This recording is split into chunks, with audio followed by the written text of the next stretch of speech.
हिंदू धर्म में हर देवी देवता का अपना महत्व है, जिसके कारण सबका अलग अलग स्थान है। भगवान शिव, जिन्हें कालों के काल महाकाल कहा जाता है, भगवान शिव अत्यंत सौम्य रूप में भी दर्शन देते हैं और उनके रौद्र रूप से भी कोई अनजान नहीं है। भगवान शिव को भोलेनाथ भी कहा जाता है। शिव महापुराण के अनुसार पार्वती जी के कठिन तप से प्रसन्न होकर शिव जी उनके भाव की परीक्षा के लिए एक बार उनके पास गए और उनसे वर मांगने को कहा। पार्वती जी ने कहा कि आप देवताओं का कार्य सिद्ध करने के लिए मेरा पाणी ग्रहण करें।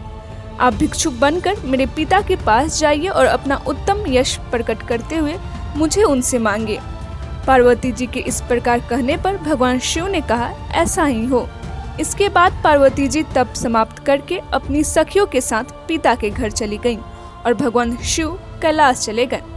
एक दिन हिमालय पत्नी मेना अपनी कन्या पार्वती के साथ महल के आंगन में बैठी हुई थी और राजा हिमालय गंगा स्नान को गए थे। तभी भगवान शिव रक्त वस्त्र धारण कर बाएं हाथ में श्रृंग, दाएं हाथ में डमरू और पीठ पर कंठा धारण करके मेना के आंगन में आए और मनोहर गान करते हुए नृत्य करने लगे। उन्हें नृत्य करते देखकर नगर के सभी लोग वहां एकत्रित हो गए। उनके नृत्य से प्रसन्न होकर मेना ने उन्हें रत्नों से भरा स्वर्ण पात्र दिया, परंतु नर्तक रूपी शिव ने उसे लेने से मना कर दिया और पार्वती जी को भिक्षा के रूप में मांगा। यह सुनकर मेना विस्मित हुई और क्रोधित होकर भगवान शिव को महल से बाहर जाने के लिए कहने लगी। उसी समय पर्वतराज हिमालय वहां आ गए और मेना से सारी बात जानकर उन्होंने भी नर्तक बने शिव जी को महल से बाहर जाने के लिए कहा। तभी भिक्षुक बने शिव ने पर्वतराज हिमालय को अपना प्रभाव दिखलाया। उन्हें वह नर्तक कभी विष्णु रूप धारी, फिर ब्रह्मा रूप और थोड़ी देर बाद सूर्य रूप धारण किए दिखाई दिया।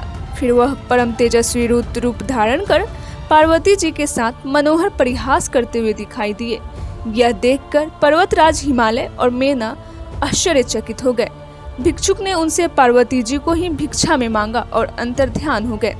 तब राजा हिमालय और मेना को पता चला कि सर्वव्यापी शिव हमको ठग कर कैलाश चले गए, हमें अपनी कन्या उन्हें प्रदान कर देनी चाहिए। इस प्रकार पार्वती जी के अनुरोध को पूरा करने के लिए भगवान शिव का नर्तक नटराज अवतार हुआ।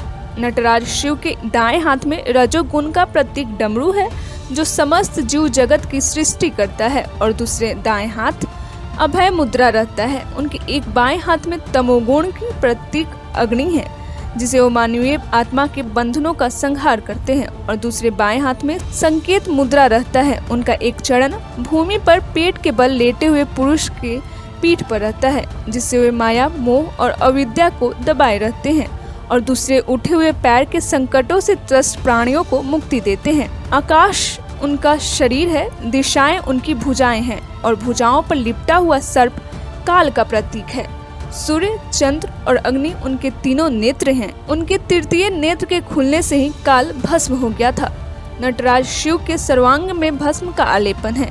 वे बाएं कान में पुरुष के कर्णाभूषण और दाएं कान में स्त्री के कर्णाभूषण पहनते हैं। नटराज की कुछ प्रतिमाएं त्रिशूलधारी है। त्रिशूल आध्यात्मिक, अधिभौतिक और अधिदैविक दुखों का सूचक है।